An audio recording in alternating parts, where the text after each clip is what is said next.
everyone, it's Justin again. In this video, I'm going to work through the second system of equations in the How Many Solutions activity in your PDF. You should have already worked through this to the best of your ability on your own. If you need some more time to reason through this, pause the video now.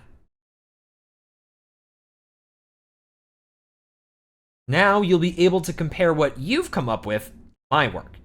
Be sure to reflect on your own work and make any adjustments to your notes as I reason my way through this alongside you.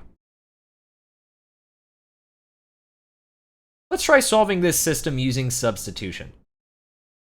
Let's see here. Well, y is isolated in the top equation, so I can take what y is equivalent to and substitute that into the bottom equation. Okay, so if I do that, then the bottom equation looks like this. And I'll be careful to put the 3x plus 7 in parentheses here, so I remember that all of it is being subtracted. Ah, yes.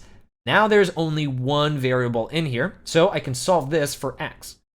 I'll distribute the negative, or -1 first, and then, oh, hey, 3x minus 3x cancels out. Wait, the variable's canceling again, just like in that other system from earlier in this activity.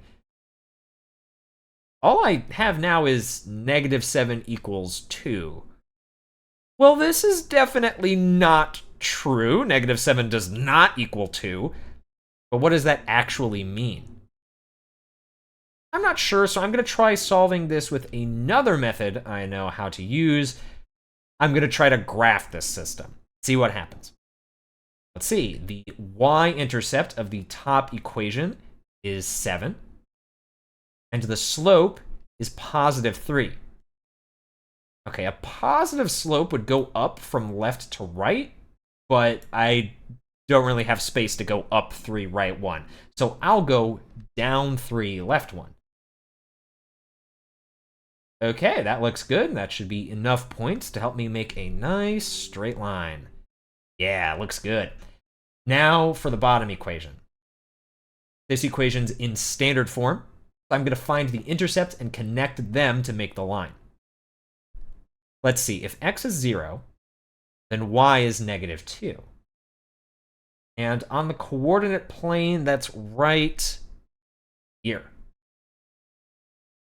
And if y is 0, then x is 2/3. That's a little tougher to graph. I think the point 2/3 0 is about here. But I'm not super confident in my placement of this point, so I'm going to try a different strategy. I'm going to convert this bottom equation to slope-intercept form and plot a few more points to make sure my line is graphed accurately. I want to get y by itself, so this is in slope-intercept form. I can subtract 3x from both sides. Then I can divide every term by -1 to change all the signs so y is positive. Okay, now I have a y-intercept of -2 and a slope of 3. I'm more confident now with these extra points on here. Now I can make a straight line going through them all. I had a feeling this would happen. These lines won't intersect at all. I was looking back at my notes from the Solving Linear Systems by Graphing lesson, and I remembered there was a case like this when the lines didn't intersect. Do you remember what that means from back in our Solving Linear Systems by Graphing lesson? These don't intersect each other anywhere, so this system has no solution. So let me go back to what I got when I was trying to solve this using substitution. The variable canceled, and we had a false statement, which in this case was -7 equals 2. That must be what happens when there's a system with no solution. You know, that makes sense, because when a single equation has no solution, the same thing happens. The variable cancels and leaves a false statement. This is great. I am so ready to take on the additional practice in the PDF. You'll want to do that next, too.